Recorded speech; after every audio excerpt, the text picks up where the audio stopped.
Christmas Eve, 1982, tragedy struck the Morris family of Hopkinsville, Kentucky. Frank and Elizabeth Morris's son, Ted, was killed by a drunk driver.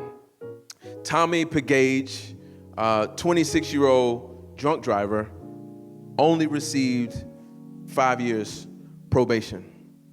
And he was also ordered to spend every other weekend for 2 years in jail. Now, as you can imagine, the Morrises were furious about this verdict. They believed that Tommy, who took their son Ted, virtually got off. And they wanted Tommy dead as well. Also, as part of the sentencing, Tommy had to go to local high schools, and he had to speak to local high school students as a part of the MAD program, which is Mothers Against Drunk Driving. And so during that time, the Morrises began to watch Tommy. They began to watch his moves, and they began to see what was going to happen with him, hoping that he would slip up, hoping that there would be an opportunity for him to get an extended sentence or to go to jail longer. And so what Elizabeth did was she showed up at one of these events, these MAD events that Tommy had to speak at, and she wanted to see what he was going to say. And when Tommy spoke, he told the students that he was a murderer. And he told the students that he should have gotten more time. He should actually be in jail. And Elizabeth did not expect to hear that from Tommy. And so she went up to him after he spoke at this event, and Tommy didn't know that she was going to be there, and he was visibly shaken. And she said to him, she said, "Tommy, I'm not going to spit on you. I'm not going to slap you in the face. But I just want you to know that what you did today took a lot of courage." And in that conversation with Tommy, she unfortunately smelled alcohol on his breath. That was the moment, that was the opportunity that the Morrises had been waiting for to nail Tommy. But that's not what happened. What actually happened was Elizabeth left, and she saw Tommy the next day at his apartment standing outside, and she pulled her car up and made him get in. And when he got in, they began to talk, and Tommy admitted that he had been still drinking. And Elizabeth said that, "I'm going to give you another chance, but you're going to have to get yourself together." Well, Tommy was still very shaken and still not knowing how to process this. He began to drink heavily again that night. And so the next day he was supposed to go to jail, and he gets a breathalyzer. He fails that, and he gets 3 months in jail. And during those 3 months, his most regular visitors were the Morrises.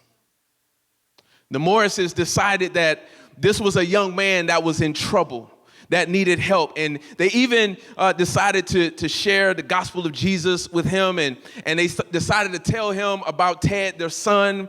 And eventually it was the Morrises that helped Tommy turn his life around and actually help him get probation. They virtually adopted the man that killed their son. As we conclude this series that we've been in, that we call Selfless, which is an examination of humility, or what it means to live a humble life, I was struck by many things in this story. But chief among them is no one in this story got what they deserved.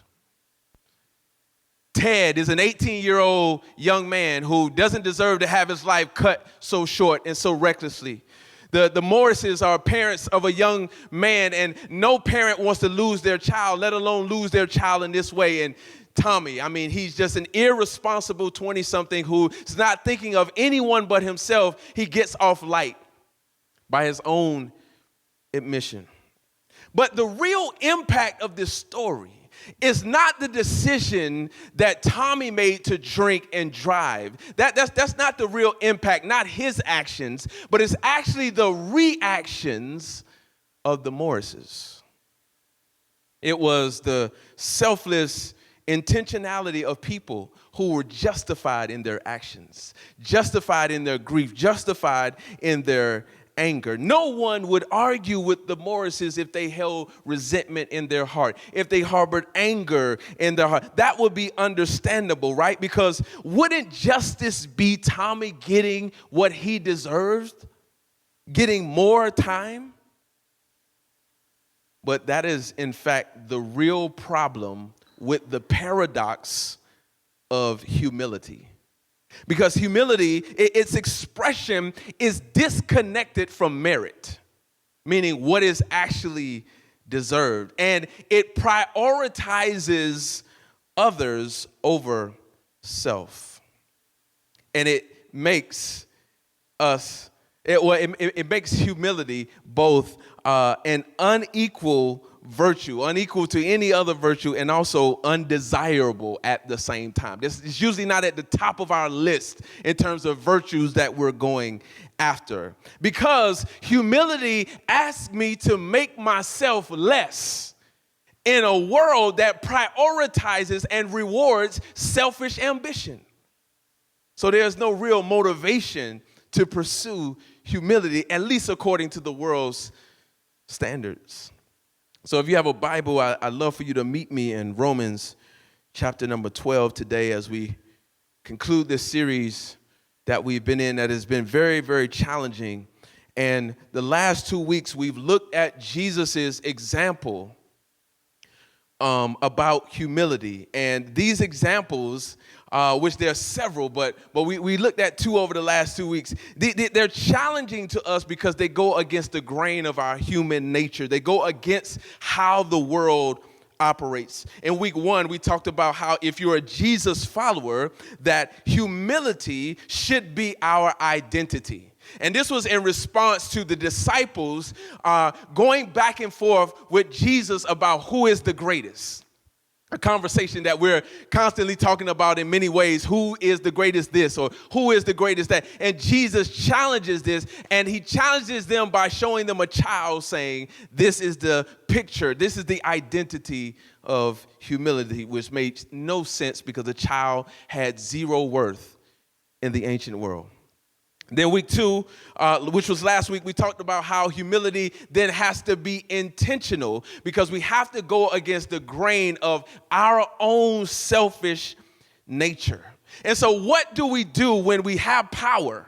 What do we do when we have influence? What do we do when we're in an elevated position? What do we do with that? We have to be intentionally working on behalf of others. Yes, friends and enemies. None of these messages make us feel super excited. None of these make us feel like, yes, I'm going to go home and try to work on being humble. Yeah, we're challenged and we're stretched by it, but it doesn't produce that level of enthusiasm in us. But this week, I hope that as we conclude this series, it's a little bit more encouraging for us today as we examine part of this letter that this guy named Paul has written. Paul is basically a theologian, but he was a bad guy, and now he's a good guy. He's turned his life around. He knows a little bit about what it means to live humbly, and he's writing a letter to these Christian or these Jesus followers in a place called Rome, an epicenter of culture. There was colonization that was happening all over, and Rome was a significant power. And Paul is writing a letter to these Jesus followers saying, I know you're in this epicenter of culture, but there's a way that you're called to live that's a little bit against the grain. And what Paul is writing about specifically reflects how to live humbly, how to reflect this virtue of humility and the result of doing so. So we're going to pick this up in verse number 16 in Romans 12. We won't leave you hanging. The words will be on the screen behind me. And I'm reading from the CSB version. Here we go. Live in harmony with one another. Do not be proud, but be willing to associate with people of low position. Don't be conceited. Do not repay anyone evil for evil. Be careful to do what is right in the eyes of everyone. If it is possible, as far as it depends on you, live at peace with everyone. Do not take revenge, my dear friends, but leave room for God's wrath. For it is written, it is mine to avenge, I will repay, says the Lord. On the contrary, if your enemy is hungry, feed him. If he is thirsty, give him something to drink. In doing this, you will heap burning coals on his head. Do not be overcome by evil, but overcome evil with good. I want to just close out this 3-part series with a simple subject. Humility is impactful. So week 1, we talked about humility being our identity. Week 2, we talked about humility needing to be intentional. And this week, we conclude with humility is impactful. Before we dive into these very clear directives that Paul has written about, I think we need to understand a little bit of the context of the passage that we just read. So if we go all the way back up to verse number 1, which I want to encourage you this week, just read through Romans 12. Read through the entire chapter and chew on it a little bit. I'm just going to give you a quick synopsis. In verses 1 and 2, Paul says that we should be a living sacrifice to God. And basically, how we live our lives, everything that we do is worship to God. And we cannot live our lives in that way if our mind isn't transformed. That's what produces the renewal. Then in verses 3 through 7, he talks about unity and diversity and how we can be one body, but we can have different gifts, and how when we work together and we celebrate those gifts and we operate in those gifts, we can be a reflection of what it means to be unified and diverse at the same time. And then verses 9 through 21, he just begins to unpack some ethics. Basically, moral principles and a code for how we live and how we are to treat people. And we're going to park there for the rest of our time. Embodied in what Paul is writing is humility. Embedded deep within it is this thread of humility, because you can't sacrifice without humbling yourself. It's not possible. You can't practice unity and celebrate diversity without humility. And you can't love deeply, share hospitality, and outdo one another in giving honor without humility. Now, all of this is cool. All of this is cool when you're reading through, so I'm just going to give you a warning. Once you get to verse 14, it starts veering a little bit. It get a little tight. You know, once you get to verse 14, because now he's talking about stuff that make us a lot more uncomfortable. Because you know what it's easy to do? It's easy to practice humility in front of people we like. It's easy to practice humility with people that we cool with, people that we grew up with, people that are in our same circles, vote the way we do or think the way we do. It's very easy to do that. But it's just not as easy to do that with people we don't like. People who we feel like are problematic. People who we feel like, man, they just rub us the wrong way. It's hard to do. Or people that just do things that just don't make sense to us. But Jesus' examples to us in the scripture and Paul's explicit instructions to us don't just limit us expressing our humility in terms or in ways that we like. That we're stretched in the other direction as well. And we must practice humility with people we don't like, our enemies, and people who just frustrate us. And we touched a little bit of that, touched on that a little bit last week. But this week we're going to go just a little bit further. And I want to ask, because I know you're probably thinking the same thing. Why should I exhibit humility towards people I don't like? Towards my enemies? Why does it matter? And what impact is it really going to have? That's what I love about Hope Baltimore. Y'all ask such great questions every week, and I really appreciate it. It's so helpful. But check out this little part. Check out this little part in verse 20 that we read. I'm gonna read it for you again because it's actually a quote from Proverbs 25. And this is what it says. If your enemy is hungry, feed him. If he is thirsty, give him something to drink. For in doing In so doing, you will be heaping fiery coals on his head. Now, that sounds like the kind of restitution you like, right? You're going to get some of these fiery coals. But before you get a little bit excited, let me tell you what that really means. Let me unpack that for you, because if you're following along, that little line just really doesn't seem to line up with like revenge or the kind of restitution you want, right? So let me help you understand what's really happening here. There was a practice of carrying some sort of container on your head. So if your home would typically needed to be heated, like with coals, and you needed coals or you didn't have coals, like you would put this bucket on your head and you would kind of walk through town and you would ask people if they had coals. And they would take coals and they would put the hot coal, they would put them into this container so you could take them to your house and warm your house. Now, your enemy is going to be thinking that you're going to be the last person that's going to give them coals. They might not even ask you. But blessing them in this way shifts everything. Because that's what humility does. It throws people off. It just shifts. Because how is it that you're responding to me this way when I know you and I got problems? I know you and I ain't on the same level. So this is what Paul is saying. By doing this is the impact of humility. We shift things. So if you're taking notes, I just got one point this week, and this is my point. Humility is impactful because what it does is it opens the door for God to do his work. That's why it's impactful. So I grew up in the old church, and the ushers were serious in the church that I grew up in. They wore uniforms, they had on white gloves, they had badges, So it was, and you better respect the ushers. All right? You better sit where they tell you to sit. Listen, if you didn't want to have a rough time, don't mess with the ushers. But here's the thing. Here's the thing.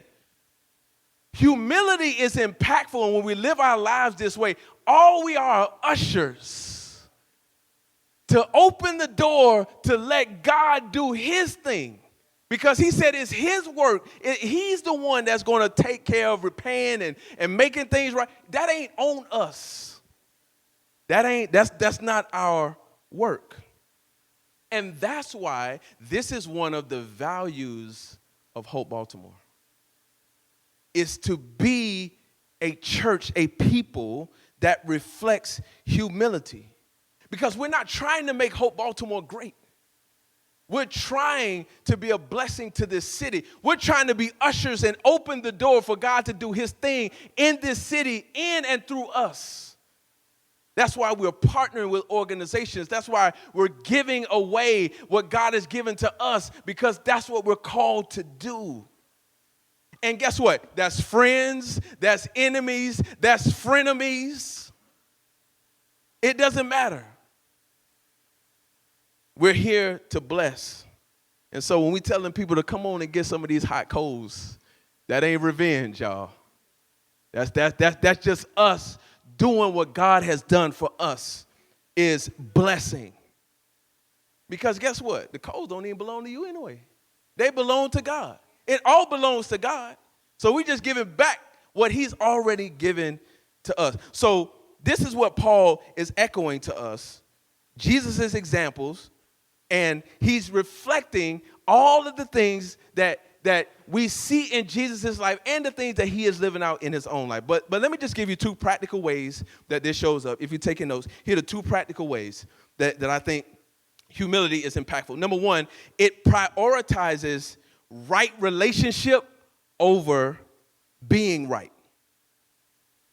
I'm going to say that again. It prioritizes right relationship with others and being in right relationship over being right.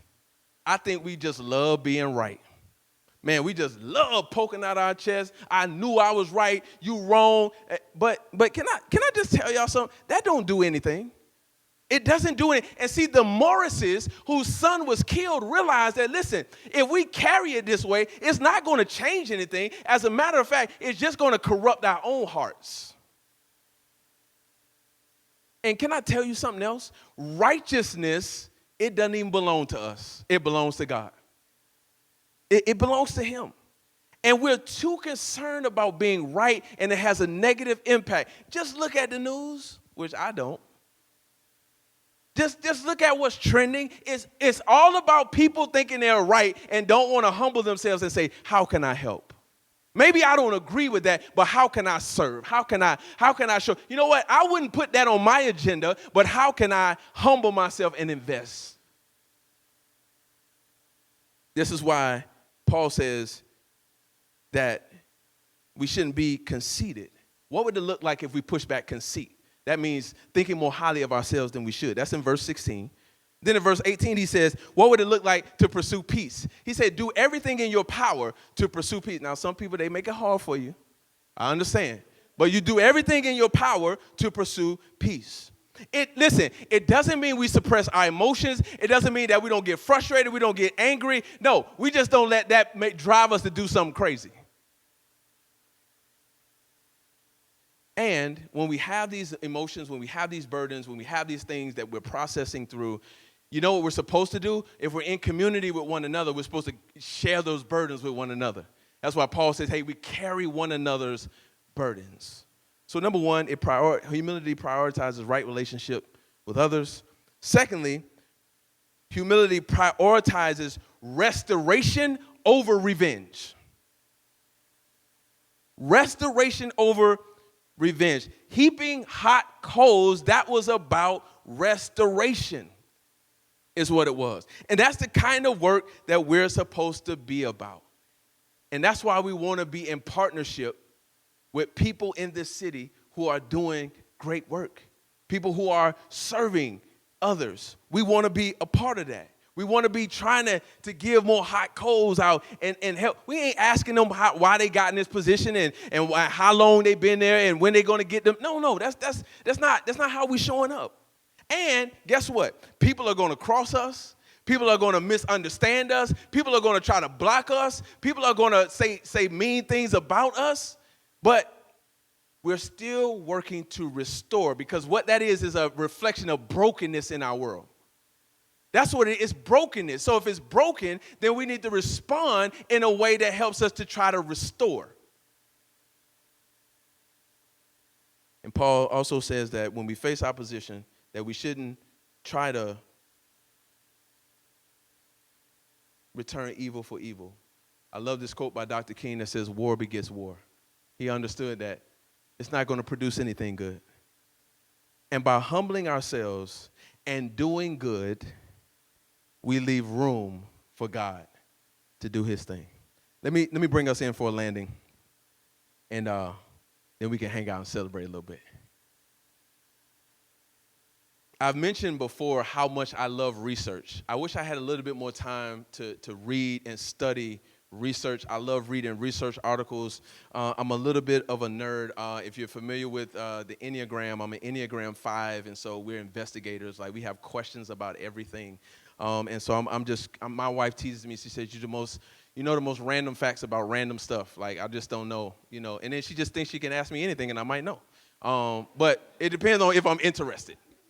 But I love like studying research. And so, like, one of my questions was, and my curiosity about humility, and I've been studying and reading about humility for a really long time. It's just something that I'm really fascinated by. And I was curious, if I could find some more research that would help me understand a little bit about the impact of humility. And so the Association of Psychological Science, some you may know it as APS, some of my academic folks in here, they've got a definition of humility, which I think is important to elevate. It says humility, number one, is an accurate view of self. And then number two, it's other-oriented, all right? It's not about you. It's about looking beyond yourself. And then the research said that the main impact of humility is this. It strengthens relational bonds. It's the opposite of selfishness. So these relational bonds, this connectivity that we have to one, that's what humility does. It draws us closer to one another. And this is also what it says. Humility, and this is going to be tough for some of us, is most accurately judged under strain. That means not good stuff. Like, stuff happens. That's why I said that it wasn't the actions of the drunk driver. It was the reactions of the Morrises. That was the real impact. That was the test. And that's where we can see, exactly where we are. And it's like a muscle, humility, that is strengthened by regular use. So that means we need regular strain to help this humility come out. Lord, help us. Why is this important? And what does it mean in the greater context? Well, let me tell you. What God desires and his mission is reconciliation, redemption, and restoration. Relationally, because we are his creation. So he wants to be in right relationship with us. So humility has to be involved in order to restore that right relationship. And God displays that by sending Jesus, who is himself in the flesh, to humble himself and be a sacrifice for his creation. Because he desires to be in close relationship with us. And that is the story of the Bible. God pursuing his creation because the relationship is broken and he wants to restore it. So if we are people of God and we are a reflection of Jesus, that has to be our mission in and everywhere we are, is to be people who are humble, and we are about redemption and restoration in the world around us. Paul gives us basically two lists in Romans 12. He says, don't do these things. This produces bad stress, pride, being conceited, repaying evil for evil, and revenge. But do these things. Not that it don't produce stress, it just produces good stress. And the research shows that we actually need good stress to grow. Be in harmony with one another. Be with those who are of lower status. Do what is right in the eyes of others. Overcome evil with good. This is what it means to prioritize right relationship and restoration. These relational bonds that the APS is talking to us about. And here's the thing. Exemplifying humility is wholly redemptive work in partnership with God. The problem is the muscle doesn't get developed without strain. So when we face opposition, or even when we're hurt, or even when we're disappointed, this is why Paul says we've got to decide to move differently. But here's the thing. This is why he said in verse number 2, remember your homework. Go back and read Romans 12. In verse 2, he says, listen, you gotta have a transformed mind in order to move this way. You can't just say, oh, but the pastor preached a great message today. I'm going to go home. I'm going to work hard. No, I want you to do that, but you need to realize that it's God transforming our mind. That has to happen in order to do, because we can't do it on our own. This is the only way that we can live in this manner. This is the only way that we can have this kind of impact. And the game changer, it's not more money, it's not more prestige, it's not more influence, it's not any of these things that we pursue.